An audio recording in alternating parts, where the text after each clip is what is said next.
അങ്ങനെ കാത്തിരുന്ന് ഇന്നാണ് കേട്ടോ ഞാൻ നാട്ടിൽ പോണത്. 4 മാസം മുന്നേ യുഎയിലെത്തുമ്പോൾ ഇത്രയും പെട്ടെന്ന് എനിക്ക് നാട്ടിൽ പോകാൻ പറ്റുമെന്ന് ഞാൻ ഒരിക്കലും എക്സ്പെക്ട് ചെയ്തിട്ടുണ്ടായിരുന്നില്ല.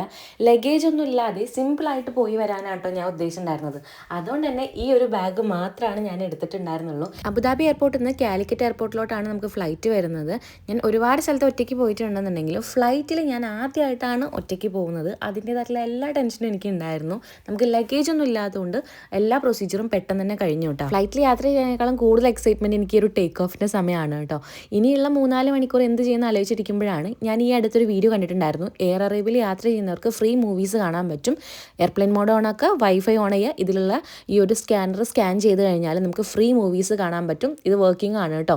ഞാൻ മോമോ ഇൻ ദുബായ് എന്ന് പറഞ്ഞൊരു ഫിലിമാണ് കണ്ടിട്ടുണ്ടായിരുന്നത്. അത് ഏകദേശം 1.5 മണിക്കൂറോളം ഉണ്ടായിരുന്നു. പിന്നെ ഫുഡൊന്നും ഞാൻ ടിക്കറ്റിന് കൂടെ എടുത്തിട്ടുണ്ടായിരുന്നില്ല. അതുകൊണ്ട് തന്നെ അപ്പം തന്നെ സ്കൈ കഫേന്ന് ഞാനൊരു chicken popcorn with mac and cheese order ചെയ്തിട്ടുണ്ടായിരുന്നു. സത്യം പറയാലോ അടിപൊളിയായിട്ടാണ്. 15 ദിർഹംസാണ് കേട്ടോ വരുന്നത്. അങ്ങനെ സിനിമയും കണ്ട് ഫുഡ് കഴിച്ച് ചെറുതായിട്ടൊന്ന് ഉറങ്ങി എണീറ്റപ്പോഴത്തേനും കോഴിക്കോട് എത്തി.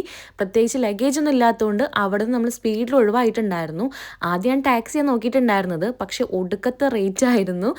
എനിക്ക് ലഗേജും ഇല്ല, ഞാൻ ഒറ്റയ്ക്കാണ്. പിന്നെ ടാക്സി വിളിച്ചിട്ട് വെറുതെ അത്രയും പൈസ കളയേണ്ടതെന്ന് ഓർത്തിട്ട് ഞാൻ വിചാരിച്ചു ഓക്കെ നമുക്ക് എന്തായാലും ബസ്സിലൊക്കെ ആയിട്ട് പോകാമെന്നുള്ളത്. അങ്ങനെ ഇതാ എയർപോർട്ടിൽ നിന്ന് ഓട്ടോ എടുത്ത് നേരെ കാലിക്കറ്റ് യൂണിവേഴ്സിറ്റി അവിടേക്ക് പോയി. അവിടെ എത്തിയപ്പോൾ തന്നെ എനിക്ക് തൃശ്ശൂർ ബസ് കിട്ടി കേട്ടോ.